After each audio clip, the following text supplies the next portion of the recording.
primeira questãozinha, pessoal, ela fala assim, ó, acerca da administração de recursos materiais e patrimoniais, julgue o item a seguir. Na classificação de materiais pelo método da curva ABC, os maiores esforços de controle e segurança devem ser concentrados nos itens classificados como C, pois eles representam os itens em maior quantidade no estoque, embora seu valor seja menor valor que o dos itens classificados como A e B. Bom, pessoal, acho que o primeiro tópico de gestão de recursos materiais tem que ser a classificação de materiais. E aí eu tenho dois tipos principais de classificações, que é o método ABC e o método XYZ. Aqui, pessoal, a questão tá falando do método ABC, né? No método de classificação ABC, eu vou ter o teorema de Pareto, que é o 80-20. Se você nunca viu, ele dá a ideia para nós de que 20% dos materiais, apenas 20%, equivalem a 80% do retorno dos recursos financeiros, enquanto o restante dos produtos equivalem apenas a 20% do retorno financeiro. Então tem um cálculozinho aí, né? Mas é bem simples de entender.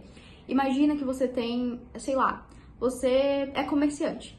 Aí você tem 10 pacotes de salgadinhos e cada um é R$1. 10 pacotes de salgadinho. E você tem 2 pizzas. Cada pizza vale R$108. Cada pizza é R$108. E um salgadinho é R$1. E você tem 10 salgadinhos. Então, o que você tem? Nos salgadinhos, mesmo se você vender os 10, você só tem um retorno de R$10. Nas pizzas, se você vender uma pizza, você já tem um retorno de R$100. Então, o que é melhor para você? Se fizesse uma proposta, você prefere me vender os 10 salgadinhos, ou seja, 10 itens aí, ou só uma pizza? É claro que é melhor você vender uma pizza que tem um retorno financeiro muito maior. E perceba que, juntando os 10 salgadinhos com as 2 pizzas, você tem 12 itens. E desses 12 itens, apenas a minoria deles, é claro que não vai ser 20% exatamente, mas 2 itens deles tem com certeza 80% do retorno financeiro. E o teorema de Pareto é isso, ele vai nos dizer que tem produtos que estão em menor porcentagem, mas que valem a maioria do retorno financeiro, e tem os outros itens estão em maiores quantidades e valem muito menos. E ele vai dividir isso em A, B e C, sendo o A a menor quantidade de produtos, mas é o que tem mais valia. Ou seja, aqui vai ter os 20% apenas dos produtos que valem 80% do meu retorno financeiro. Então, o A, ele é o mais importante. Você tem que gravar isso. O A, ele vai ser sempre o mais importante na curva ABC. Mais importante no sentido de eu ter menos quantidade dele, porém, ele vale muito mais, é o que mais vale ali. Enquanto o B e o C vão ter mais quantidades do que o A sempre, porém, eles vão sempre valer menos. E aí a gente tem essa ordem de decrescência. Tenta isso, porque às vezes as questões dizem que o método ABC é na curva crescente, ou seja, do menor para o maior. Não vai acontecer, vai ser decrescente, é do maior para o menor. Ou seja, quando chegar no C, eu tenho mais quantidade ainda e continua valendo menos. No B, eu tenho mais quantidade do que o A, mas continua valendo menos do que o A. E no A é onde eu tenho menos quantidade de itens e é o que mais vale. Então, o A vale mais. E o que a questão fala aqui? Na classificação de materiais pelo método, os maiores esforços de controle e segurança devem ser concentrados nos itens classificados como C. Olha, imagina, se o A vale mais, se o A tem pouca quantidade dele e ele vale muito, eu tenho que concentrar minha segurança no C, sendo que o C tem um monte deles e ao final eles não vão chegar a valer o que o A vale.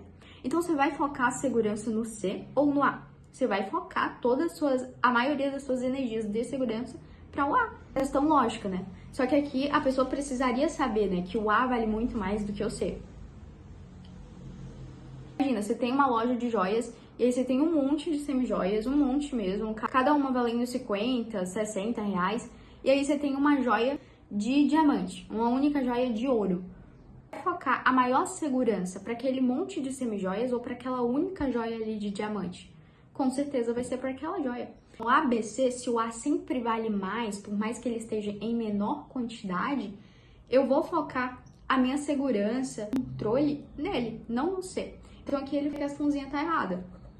E aí lembre-se disso, né? ABC, o A vale mais e é o que tem menos itens. A próxima questão, ela fala assim, um dos atributos para a classificação dos materiais é o da simplicidade, que possibilita interfaces com outros tipos de classificação e proporciona uma visão macro do controle do estoque. Possibilita interfaces com outros tipos de classificação e proporciona uma visão macro do controle de estoques. A questão tá linda, só que você tinha que saber a teoria. Por quê? Porque existe apenas 3 atributos da classificação de materiais, que inclusive você pode usar o mnemônico PAF, porque eles são a praticidade, a abrangência e a flexibilidade. Não existe simplicidade nos atributos de classificação. E esse conceito aqui, ele deu a definição certinha, por isso que pode até confundir, porque ele deu a definição certa de flexibilidade. A flexibilidade, ela diz que possibilita interface com outros tipos de classificação. A abrangência nos permite fazer essas classificações e a praticidade é algo que deve ser simples, deve ser prático na hora que eu for classificar. Imagina que eu classifique um material que o nome dele é o cubo de 3 vezes o quadrado de 2. Não, faz uma coisa simples, sei lá, o código de tal material é 2548. Vai lá e acha o material. Então, isso é uma da praticidade. E aí são esses 3 tipos de atributos. PAF, praticidade, abrangência, flexibilidade. A gente não vai ter simplicidade. Então, aqui a questão tá errada. A próxima questão, ela fala assim: a filosofia just in time preconiza a eliminação de excessos de estoque e a redução do desperdício. A palavra preconiza, pessoal, tá ligado a propõe. Então, a filosofia just in time propõe a eliminação de excessos de estoque e a redução do desperdício. O inglês tá ligado a apenas em tempo, ou traduzindo para uma expressão muito melhor, é de tempo em tempo. O que é o just in time? Ele vai dar muita sazonalidade dos produtos, que é obter quando eu precisar e apenas quando eu precisar. Por exemplo, os supermercados em época de Páscoa, em abril, eles enchem os estoques de ovo da Páscoa, né? Depois disso, em junho, em julho, você não vai ter ovo da Páscoa no estoque do supermercado. Isso é a sazonalidade do produto, ou seja, eu vou tê-lo quando eu precisar, eu vou tê-lo quando for necessidade. E o just in time, ele é justamente isso, vai encher o seu estoque conforme a demanda naquela época, naquele período, só para aquele período. Isso, com certeza, vai fazer a eliminação de excesso nos estoques e a redução do desperdício. Porque imagina, em outubro o estoque tá cheio de ovo da Páscoa. Pra quê? Se a Páscoa é só em abril do próximo ano. Então, olha o tanto, tinha excesso no nosso estoque. A gente parou com isso. Agora a gente só pega ovos da Páscoa lá em fevereiro, em março, para esvaziar o estoque em abril. Então, isso aí eu tenho uma sazonalidade e eu tenho a redução do desperdício, né? Não vou comprar em outubro, sendo que eu só vou vender em abril. Com certeza evito o desperdício e a questão tá certinha. A próxima questão, ela fala assim: na escolha de pallets para a operação do sistema de movimentação de cargas, a existência das peças é o fator mais importante para a garantia da eficiência e segurança do transporte e armazenamento, independente do seu peso e do custo. O que ele está dizendo aqui? Eu vou ter eficiência e segurança do transporte e do armazenamento simplesmente se a minha peça for resistente. Olha que loucura, gente. Isso aqui, de todas as maneiras, tá errado, né? Primeiro que, só porque o meu produto ele é resistente, então isso quer dizer que a minha segurança já tá garantida. Não importa o peso nem o custo. Cara, errado, né? Imagina, o peso, tanto o custo do produto, vai tudo influenciar o transporte, que é a movimentação da carga. E depois do transporte, o armazenamento. É claro que vai importar o peso do produto. Se o meu produto é leve, por exemplo, eu vou fazer de uma forma muito mais eficiente. Se o meu produto é mais pesado, vai demandar um pouco mais. Então aqui a questão tá errada. A próxima questão, ela fala assim, e é da PCDF, né, gente, essas. O funcionamento eficiente da gestão de compras depende tanto de informações internas, como fontes de suprimentos, condições gerais de mercados e capacidade produtiva dos fornecedores, quanto de informações externas, como produção, desenvolvimento de produto e prazos de entrega. O que acontece aqui, gente? Ele inverteu os conceitos, ele inverteu muitos conceitos aqui, embaralhou coisa do interno e do externo. Quando eu tô falando de condições gerais de mercado, você vê isso como algo externo ou interno? Quando eu falo de condições gerais de mercado, eu tô tendo uma visão externa. E aqui ele tá dizendo que é interno. No externo, por exemplo, aqui, Produção, desenvolvimento do produto. Quando a gente fala de produção e desenvolvimento, é algo interno. A questão está errada. A próxima questão, pessoal, também da PCDF de 2025, uma das últimas provas aí da Sebrasf, né? A curva ABC, quando utilizada na gestão de estoques, contribui para a definição de políticas de vendas, para o estabelecimento de prioridades e para a programação da produção. A gente já viu, né, na primeira questão, a curva ABC, ela faz lá o teorema de Pareto, vê quem é o mais importante, quem é o menos importante, e isso com certeza vai ajudar a estabelecer as prioridades e a programar a produção. Se eu sei que o A vale mais, eu vou focar a minha produção, eu vou focar a minha prioridade no A. Se eu sei que o C vale menos, daí eu já vou ter a minha importância um pouco menor. Então, com certeza, vai ajudar nas políticas de venda, vai fazer o estabelecimento de prioridades e a programação do produto, questão certinho. A próxima questão, pessoal.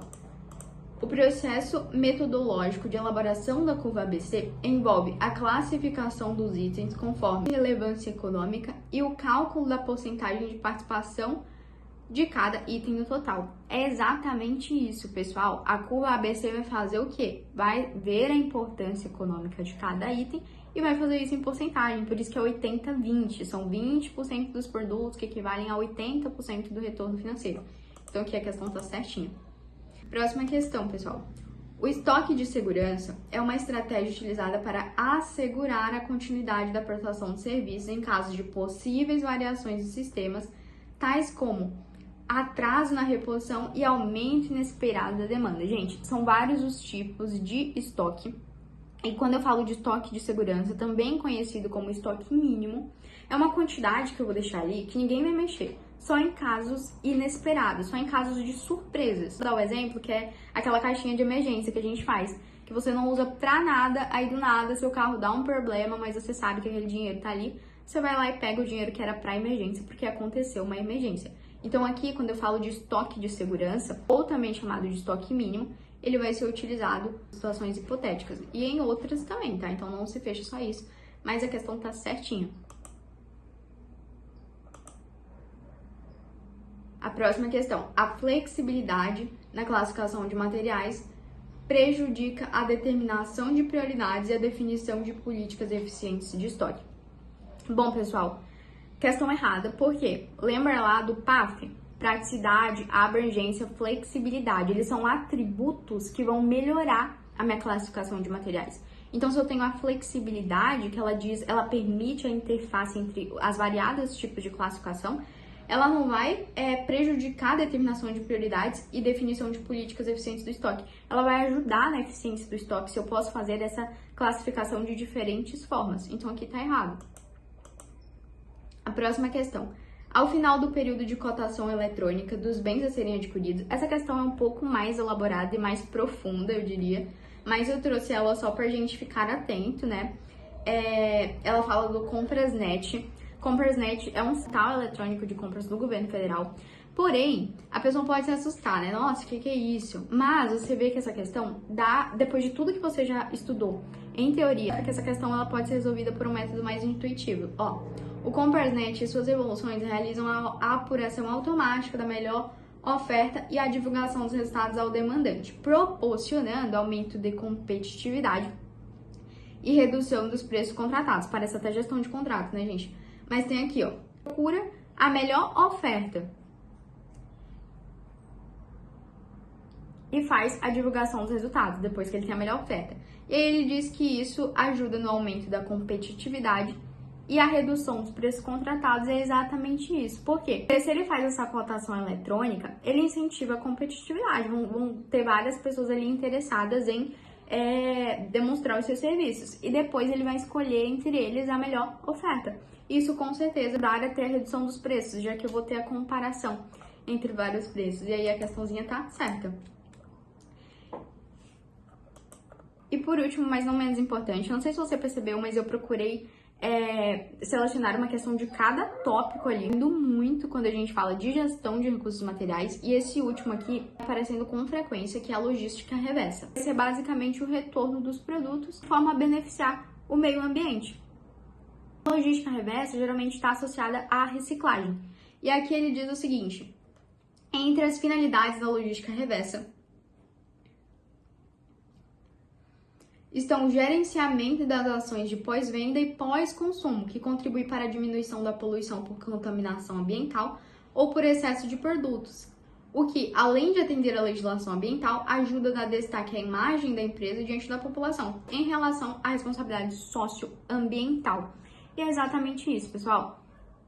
Essa reutilização, esse retorno consciente de produtos. Isso vai favorecer a imagem da empresa, quanto o meio ambiente, quanto as políticas ambientais. É um grande exemplo da Natura e da O Boticário, por exemplo, que utilizam a logística reversa. Um dia desse, o Boticário estava fazendo um super desconto para quem retornasse, para quem devolvesse os frascos, os vidros de perfumes, de produtos médicos vazios, ou seja, que você já utilizou, ficou só o frasco lá, se você devolvesse, você ganhava um descontão na próxima compra. É interessante, isso faz parte da logística reversa. Tanto a Natura quanto a Boticário, elas utilizam logística reversa e isso faz bem não só para o meio ambiente, quanto para a própria empresa. Tem uma imagem positiva, né? E é isso, pessoal. Muito obrigada por chegar até aqui. Eu espero que você tenha gostado e conseguido compreender. Fica com Deus e até o próximo vídeo.